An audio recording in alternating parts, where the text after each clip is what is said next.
커뮤니티인 레딧을 통해 많은 팬들이 이번 프리미어 리그는 정말 재미있다. 손흥민이 날개에 단듯이 골을 넣고 있고 모든 팀들이 우승 경쟁에 뛰어들었다며 열정적인 반응을 보이고 있죠. 특히 클롭 감독은 살라의 공백을 메울 수 있는 선수로 손흥민을 꼽고 있다는 의견이 많습니다. 팬들은 리버풀이 얼마를 들이더라도 손흥민을 영입할 것이다. 손흥민이 이제 토트넘에 해줄 만큼 했으니 리버풀로 이적해서 우승을 해야 하지 않겠느냐며 그의 이적을 바라는 목소리를 높이고 있습니다. 이들은 득점왕 경쟁에 있지만 팀 때문에 우승을 하지 못했던 손흥민이 리버풀로 이적해 새로운 기회를 찾아야 한다고 주장합니다. 이에 대한 여러분의 생각은 어떠신가요? 손흥민 선수가 토트넘을 떠나 리버풀과 함께하는 것이 옳다고 생각하시나요? 여러분의 의견을 댓글로 공유해 주시면 감사하겠습니다. 구독과 좋아요도 잊지 마시고 시청해 주셔서 감사합니다. 이러한 팬들의 열정적인 반응과 토론은 축구계의 흥미로운 대화를 이어가는 데 중요한 역할을 합니다. 프리미어 리그 20라운드에서 토트넘의 경기는 축구계에 큰 반향을 일으켰습니다. 극단적으로 공격적인 축구를 구사하는 본머스조차도 손흥민 선수를 상대할 때는 위축될 수밖에 없었습니다. 본머스 수비진 8명이 손흥민을 에워싸며 강도 높은 경계 태세를 취했음에도 불구하고 손흥민은 기술적으로 뛰어난 움직임으로 각도가 전혀 없는 위치에서 득점에 성공했습니다. 이로 인해 그는 영국 축구계를 뒤흔들었죠. 특히 이날 경기에서 손흥민은 왼쪽 윙어로 선발 출전하여 맹활약을 펼쳤습니다. 그의 놀라운 경기력은 다수의 축구 매체로부터 높은 평점을 받으며 프리미어 리그 공식 맨 오브 더 매치에 선정되는 영예를 안았습니다. 영국의 축구 전문가들은 이번 경기를 분석하며 본머스가 토트넘보다 2배나 많은 슈팅을 시도했음에도 불구하고 토트넘의 슈팅 정확도와 골 결정력이 본머스보다 월등히 뛰어났다고 지적했습니다. 이러한 결과는 토트넘의 전략적 우위와 손흥민 선수의 개인적인 기량이 얼마나 중요한 역할을 하는지를 보여줍니다. 2명의 주전 센터백이 부상으로 이탈하고 비수마와 클루셉스키가 경고 누적으로 출전하지 못한 상태에서 많은 축구 전문가들은 토트넘이 고전할 것이라 예측했습니다. 하지만 이러한 예상을 뒤엎고 토트넘의 유일한 희망은 주장이자 에이스인 손흥민 선수였습니다. 손흥민은 본머스를 상대로 최근 5경기에서 2골과 도움을 기록하는 등 강한 면모를 보여왔습니다. 이번 경기에서 왼쪽 윙어로 출전한 그는 경기 시작부터 훌륭한 오프더볼 움직임을 선보이며 팀의 공격을 이끌었습니다. 그의 파괴적인 움직임은 본머스 수비수들을 계속 괴롭혔고 파이널 서드에서는 위협적인 패스와 팀원들과의 좋은 연계 플레이를 통해 공간과 기회를 창출했습니다. 전반 분경 토트넘은 파페 사르의 중거리 슈팅으로 한 골을 성공시켜 리드를 가져갔습니다. 그러나 점유율에서 크게 밀리며 슈팅을 계속 허용하는 등 힘겨운 경기 양상을 보였음에도 불구하고 손흥민의 활약은 토트넘에게 중요한 동력이 되었습니다. 그의 능력은 팀에게 큰 영감을 주며 이러한 어려움 속에서도 빛나는 결과를 만들어냈습니다.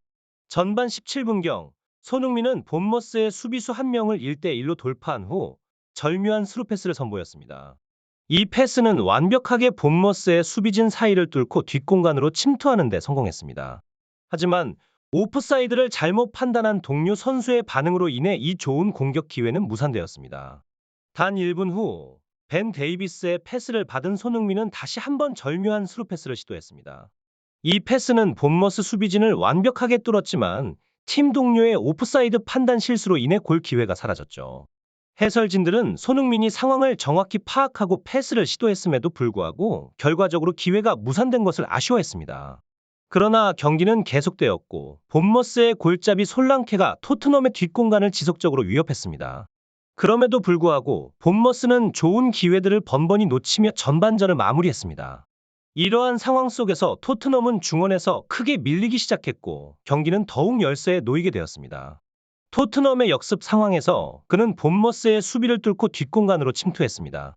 본머스 수비수 4명이 손흥민 1명에게 집중하는 순간 그는 수비 공간 사이를 가로지르는 또 다른 스루 패스를 히샬리송에게 찔러줍니다.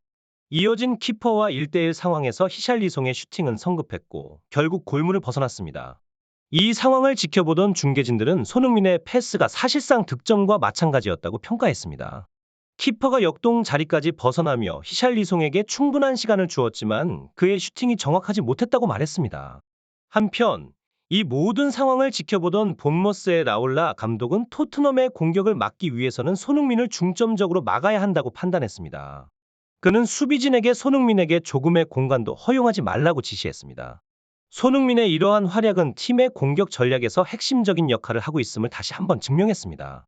그의 능력과 전술적인 이해도는 토트넘에게 매우 중요한 자산이며 상대 팀에게는 큰 위협으로 작용합니다. 특히 박스 안에서 손흥민이 공을 잡으면 본머스 수비 8명이 달려들어 그를 에워싸는 장면이 연출되기도 했습니다. 하지만 이러한 수비 전략으로도 손흥민을 완전히 막기에는 부족했습니다. 그의 엄청난 스피드와 뒷공간을 파고드는 능력은 상대방을 압도했죠. 71분경 손흥민은 로셀소의 패스를 완벽하게 받아들여 반대쪽 골대로 과감하게 차나오며 리그 12호 골을 성공시켰습니다. 이 같은 손흥민의 활약에 대해 영국의 축구 전문가 리오 퍼디난드는 손흥민은 높은 위치와 처진 위치에서 모든 걸 할 수 있다. 경기 중 다른 선수들이 어디에 있는지 정확히 알고 있으며 공을 갖고 있을 때 수비진에 혼란을 줄 수 있다. 또한 살짝 처진 위치에서 전방으로 치명적인 패스를 찌르는 능력이 뛰어나고 박스 안에서는 인정사정 없이 슈팅을 성공시키는 최고의 피니셔라고 찬사를 남겼습니다. 득점 이후 손흥민은 스킵의 패스를 원터치로 히샬리송에게 흘려주었으나 히샬리송의 슈팅은 키퍼의 선방에 막혔습니다. 그럼에도 불구하고 히샬리송은 결국 존슨의 패스를 받아 득점에 성공했고 토트넘은 3대1로 승리를 거두며 최근 상승세를 보이던 본머스를 꺾는 데 성공했습니다. 손흥민의 이번 경기에서의 패스 성공률은 무려 97%에 달했습니다. 그의 연계 플레이와 기회 창출 능력은 뛰어났으며 결국 후반전 중요한 순간 득점까지 성공하며 팀을 승리로 이끌었습니다. 이로써 그는 리그 공동 득점왕에 오르게 되었으며 빅찬스 메이킹에서 11번으로 프리미어 리그에서 세 번째로 많은 빅찬스를 만든 선수가 되었습니다. 경기 종료 후 영국의 축구 전문가들은 토트넘과 본머스 간의 슈팅 숫자가 2배나 차이 났음에도 불구하고 토트넘이 승리한 주요 이유로 손흥민의 뛰어난 능력과 솔랑케와의 능력 차이를 꼽았습니다. 이러한 분석은 손흥민의 경기 영향력과 그의 기술적인 능력이 어떻게 팀의 승리에 중요한 역할을 했는지를 잘 보여줍니다. 우리는 두 명의 재능 있는 공격수가 자신들만의 독특한 스타일로 뛰어난 경기를 펼치는 것을 목격했습니다. 한편으로 본머스의 솔랑케는 전방에서 패스를 기다리며 슈팅에 집중하는 모습을 보였습니다. 그는 총 5번의 슈팅을 시도했으나 그중 단 2번만이 유효 슈팅으로 40%의 정확도를 기록했습니다. 반면 토트넘의 손흥민은 경기장 곳곳을 누비며 경기의 흐름을 주도하는 활약을 펼쳤습니다. 놀랍게도 그는 단 2번의 슈팅만을 시도했지만 모두 정확하게 골문을 갈라 100%의 높은 정확도를 보이며 점수를 얻었습니다. 이 두 선수 사이에는 슈팅의 퀄리티 면에서도 확연한 차이가 있었다고 평가받았습니다. 전체적으로 볼 때 솔랑케는 본머스의 주요 공격수로서 대부분의 슈팅 기회를 독점했지만 그 기회들을 득점으로 연결시키지 못했습니다. 반대로 손흥민은 전방에서의 활발한 움직임과 높은 슈팅 정확도를 바탕으로 득점에 성공하며 토트넘의 승리에 결정적인 역할을 했습니다. 흥미롭게도 토트넘의 팬들은 다양한 축구 커뮤니티와 SNS를 통해 12월 한 달 동안 EPL에서 공격 포인트 1위를 기록한 손흥민에 대한 자부심을 드러냈습니다. 정말 놀라운 경기였습니다. 아무도 예상하지 못했을 텐데요. 양 팀의 에이스 간의 뚜렷한 실력 차이가 승부의 결정적 요인이 되었습니다. 솔랑케는 전방에서 슈팅에만 집중했던 것과는 달리 손흥민은 플레이메이킹에서부터 득점까지 승리를 위한 모든 과정에 깊이 관여했습니다. 그런데 토트넘의 클루셉스키가 빠진 상황에서도 팀의 역습이 매우 유연하고 매끄럽게 진행된 것이 인상적이었습니다. 솔직히 말하자면 리찰리송이 기회를 여러 번 날려버렸기 때문에 만약 손흥민의 패스를 모두 이용했다면 토트넘은 5대1로 승리했을 것입니다. 이러한 상황에서 손흥민의 최근 폼을 보면 1월 이적 시장에서 그가 팀을 떠날지 걱정스럽습니다. 최근 손흥민과 관련된 이적 루머가 끊임없이 나오고 있는데요. 만약 손흥민의 수준에 맞는 선수를 영입하지 못한다면 그는 분명히 다른 팀으로 이적할 것입니다. 이러한 상황 속에서도 대한민국의 자랑인 손흥민 선수가 새해에도 멋진 득점을 기록하며 팬들에게 큰 즐거움을 선사했습니다. 정말 자랑스러운 일이죠. 2024년에도 손흥민 선수가 더 큰 성과와 발전을 이룰 것으로 기대합니다. 그의 더욱 멋진 활약을 믿어 의심치 않습니다. 여러분, 모두 건강하고 행복한 새해 보내시길 바라며 구독과 좋아요 한 번씩 부탁드립니다. 이상 발빠른 뉴스였습니다. 시청해 주셔서 감사합니다.